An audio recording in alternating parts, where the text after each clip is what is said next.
And today, we're going back to India. Jasmine's gone, and I'm here. But I do have a plan. When I first decided to come to India, I did some research of where I wanted to go, things that I wanted to try and experience. I know I need to get a taxi to the city of Pune. I navigate my way through the crowds, and I hail a taxi.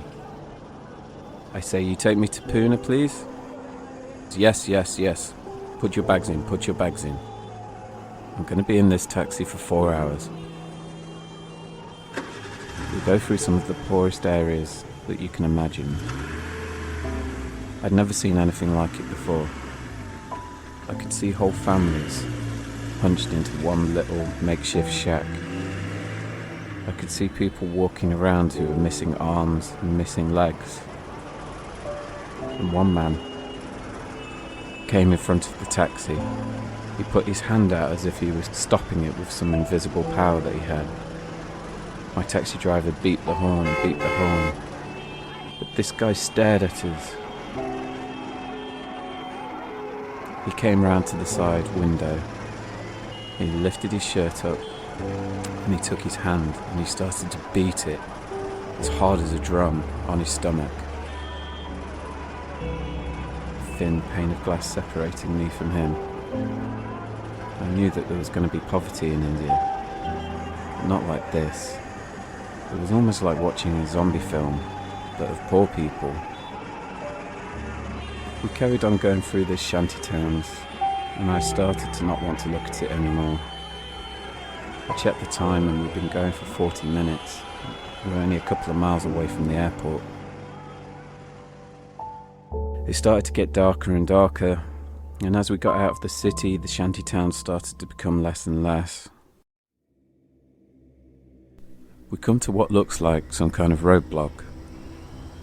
My taxi driver slows down. He hasn't spoken to me yet, and he turns around and he gives me this look that makes me feel very uneasy. We come to a complete stop. There are 2 armed guards blocking the road. They come and my taxi driver puts down his window and they start talking to each other in Indian. I have no idea what's being said. One of the guards comes to the side window and stares at me. I glance at him and then glance back at my driver. My taxi driver turns around to me and he says, "Bribe." Okay, well, how much? How much? I'm starting to think, shit. If I get out of this car now, I'm gonna die tonight. The people out there will tear me apart. Fuck, what am I doing here? Why did I do this? I don't have any money, just traveller's checks and enough to pay the taxi to Pune. The guard opens the back door and he beckons for me to get out. I'm reluctant to do this. He grabs me by the hand and he pulls me out. I'm standing on the road and I'm trying my hardest not to start shaking. I keep my eyes on the guards as they open up my rucksack and they start throwing my belongings onto the floor of the road. There's a crowd watching. People have stopped to see what's going on. I'm starting to think about running. One of the guards holds up my football shirt. It's my Manchester United shirt. He looks at it at the front, then turns it around. He turns it around and reads the name on the back. Beckham. He looks at me. He looks back at the shirt. He looks at his friend, and he seems to be the one that's most in charge. He waves his hand at the second guard. He puts on my Manchester United shirt and he looks down at himself. Then he comes over, opens the back door and gestures for me to sit back down in the taxi. As I do so, I turn to look at him. "Welcome to India, my friend." And he opens his arms up as if to give me a warm embrace. I look at my taxi driver and he starts to drive. They clear the road and I breathe a big sigh of relief.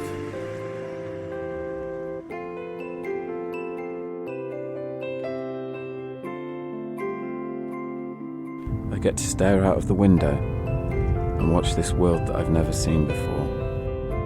One of the best things about being a traveller is that thought that the next thing that you see will be something that you've never seen before. Things that I start to notice about Indian road law are that there is a hierarchy of right of way. If you're a person, you have no right of way, stay off the road. Motorbikes have to be fully equipped with at least 2 to 3 people. You must have at least one animal as well. If you're in a car, you have to beep your horn constantly. There seems to be no reason as to why you have to beep your horn, other than just to constantly let people know that you are alive and you are driving a car. If you're an elephant, or if you're a bull or a cow, then you have right of way. Despite all the impatience and all the hustle and bustle and beeping of horns, if a cow decides to stop in the middle of the street because it's a sacred animal, everyone stops and waits. You can't hurry a cow.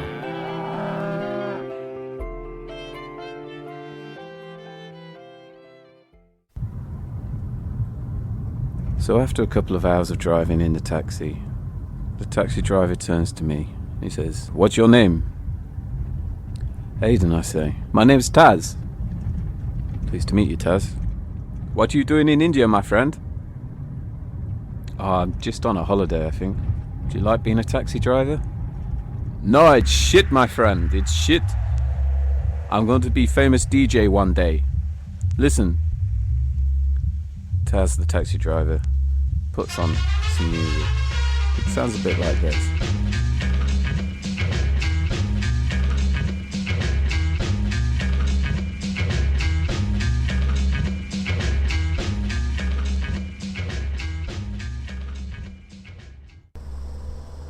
Eventually, I arrive in Pune. It's late at night now, about 1 a.m. I thank Taz very much for safely getting me from Mumbai to Pune, and he shakes my hand and tells me to look out for him when he becomes a big DJ.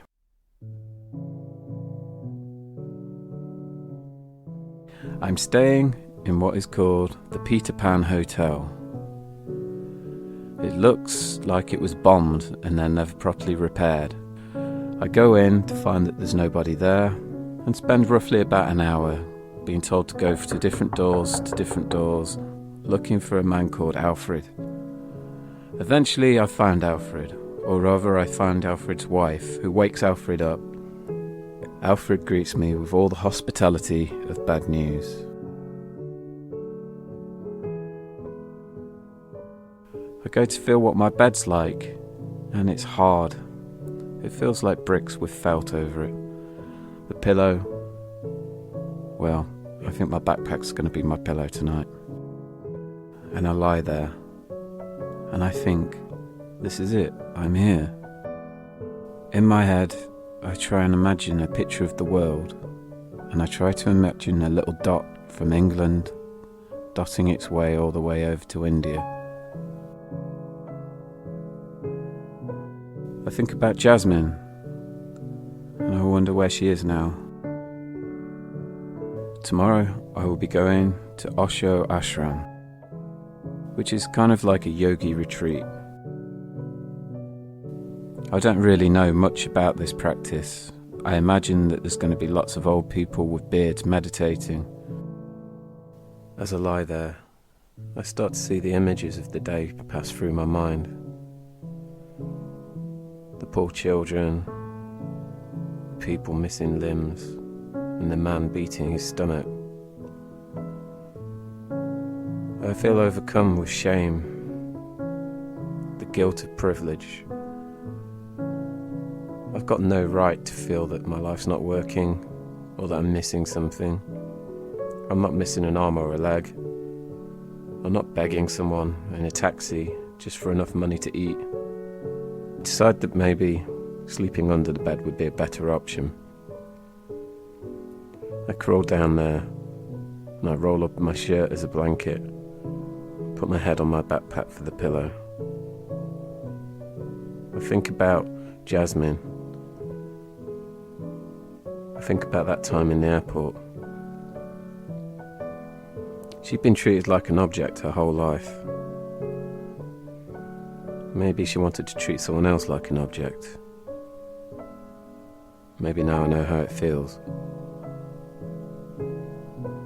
I think tomorrow I'm going to give some money to some of those kids.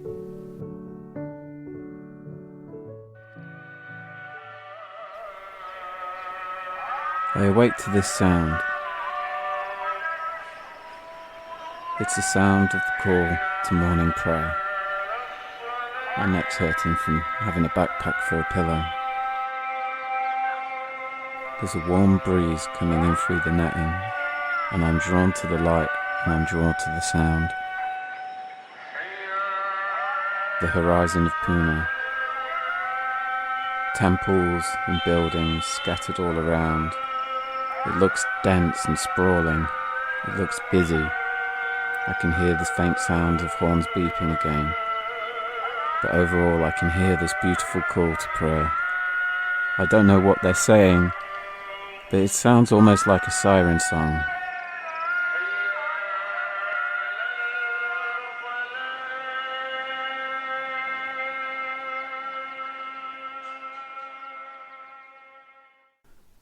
I get dressed, I pack my bag, and I lock my door. I don't really see the point in locking my door much. It looks like one kick and the door would come in.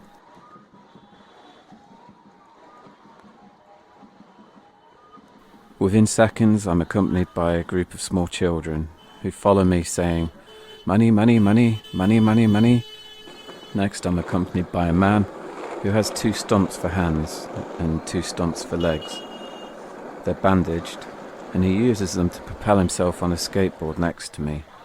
He has a massive overgrown beard and dreadlocked hair, and he looks at me and all he says is, "Hey man, hey, hey, hey man. Money, money, hey man, white man, money." I get to Osho's ashram, and there's people with robes, people with shaved heads, people with beads, people with long hair. And I look at myself. I don't feel adequately dressed for this. I've got jeans and t-shirt, Adidas trainers. I check my watch, and it's coming up to 11 a.m. So I hear the bells ringing for the 11 o'clock meditation. I go in and find a place, and I see the group that I'm supposed to be with. On the sign in different languages, it says, "Meet here, 11 o'clock, satsang." Satsang is an old Sanskrit word.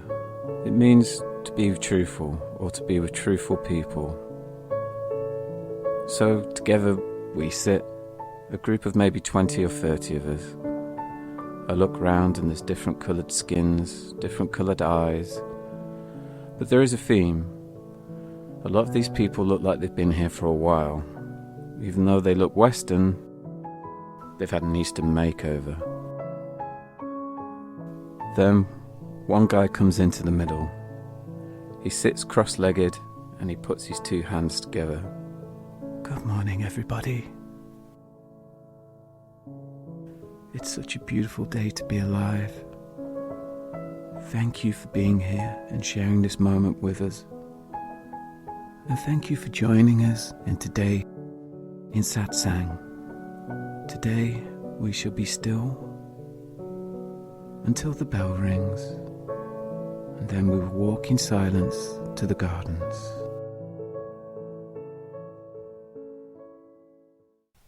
We sit in silence. I look around and most people have their eyes closed. Some people have their 2 fingers together. A lot of people have adopted a sort of cross-legged position. The guy in the middle, his eyes are closed too. I keep thinking I should close my eyes. What if someone sees me and I'm looking at them instead of doing whatever I'm supposed to be doing? Okay, I start to look around at people. That guy's beard is really, really long. That guy's got a really big, big toe. I mean, it's massive. It's disproportionate. How long's it been now? I really can't remember. Shit, better close my eyes.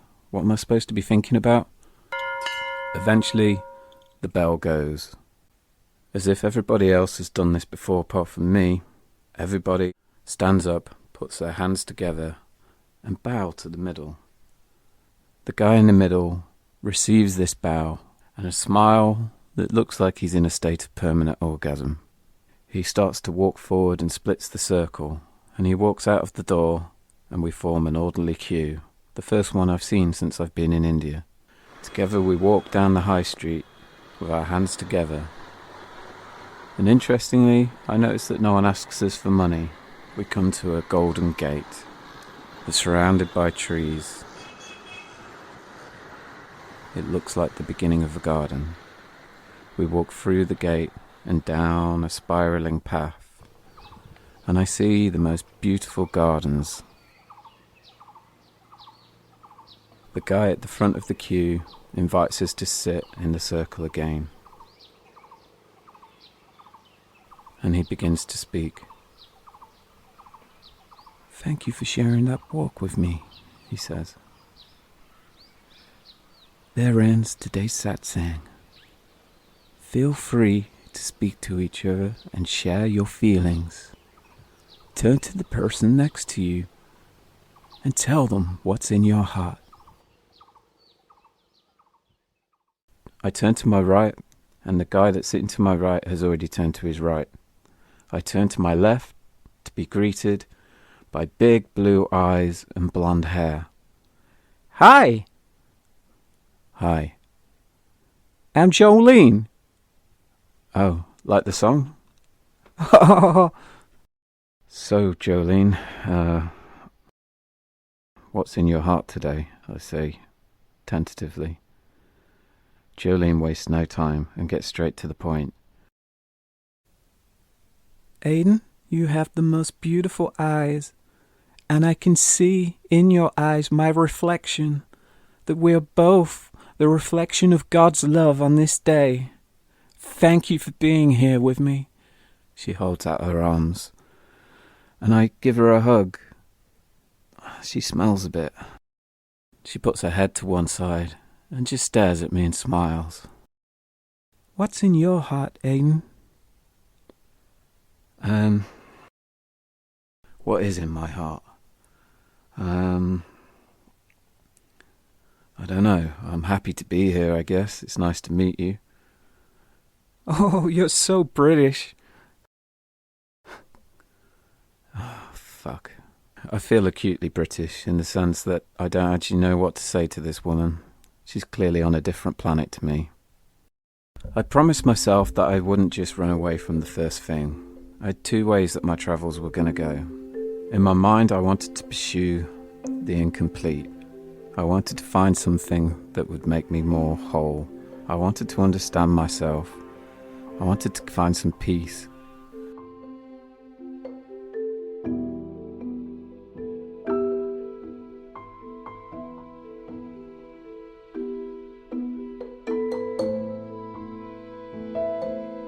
So I decided to give myself 4 more days in Pune before I went for the beach option. Maybe the thing wasn't right, but the people that were doing it were definitely not right for me. Every person that I would speak to reminded me of me, but an insincere version of me. They all seemed so blissfully happy to be here, so blissfully happy to not have any problems. Anytime that I asked them why they were here, they would just say, "Oh, I'm here to be." I never got anybody who said something like I would say to people. I would say, "I'm here because my mum died, and I've had a lot of problems with drugs and alcohol, and I want to find something different." I clearly didn't fit in this crowd. I couldn't find anybody that I could actually have a normal conversation with. I started to think that maybe my problems were unsolvable through meditation and spiritual practice. I tried doing a 1-day silent retreat, which was completely ruined by halfway through the crazy Israeli guy stood up and announced to the whole group, "I've got it! I've got it!"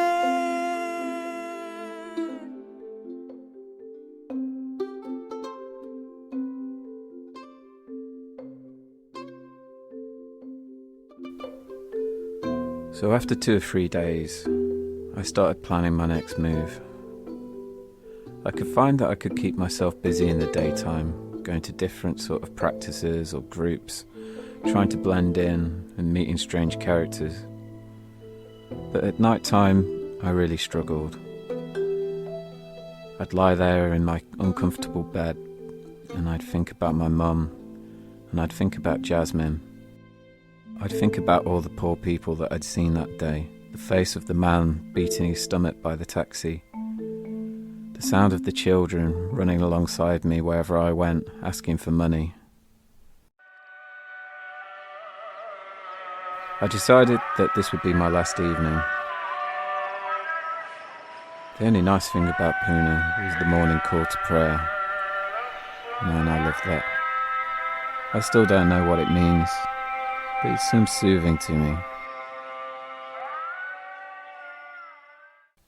I pack my stuff up and I go and find Alfred. I tell him I'm leaving, and he looks like I've just told him that the sky's blue. I thank him and pay him the money, and I slip him a few extra rupees. He looks grateful, like I've just told him he's got a terminal illness. I bid him a fond farewell, and I wait for the night bus that is going to take me from Pune down to the south of India and Goa. And eventually, 6 hours after it was supposed to, the bus arrives. It's a night bus. I go along and there are little compartments to get into. They're almost sort of coffin-shaped. I have to climb a little ladder, and I open one up. There's 2 people sleeping inside, most of them. But eventually, I manage to get one to myself. I lie down, and if I put my hand up, I can touch the ceiling. If I spread my arms, I can touch both sides of it. There's a small window, and I open that up. I manage to poke my head out of the window and see the sights and the sounds. Sometimes when the bus is stuck in traffic, little crowds of children gather by the window, and they smile and wave to me, and they make the familiar sign of money, money, money. I decide as I'm in the bus, and they can't follow me forever, I'll drop a few coins. I drop them, and I see them descend upon them, trying to pick them up. They start to squabble and fight over the few pence that I've dropped. I smile and wave as the bus drives on, and I have a sickly feeling in my stomach. I imagine to them I must seem like a king, throwing them crumbs from a loaf of bread. Just as it's getting dark, and I've become comfortable in my little coffin-esque cabin, I start to stretch out and think about going to sleep for a little while. When the door to my little coffin opens, it's an Indian guy. He's coming in to share the cabin with me.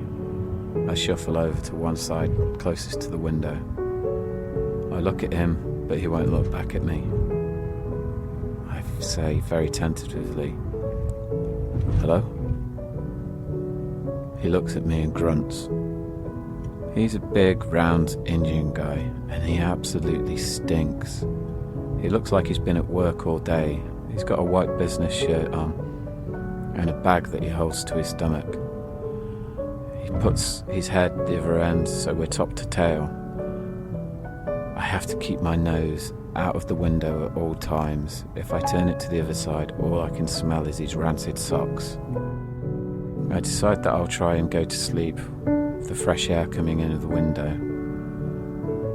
I can hear him farting constantly, and it smells like chicken curry, yesterday's chicken curry. Every 20 minutes or so,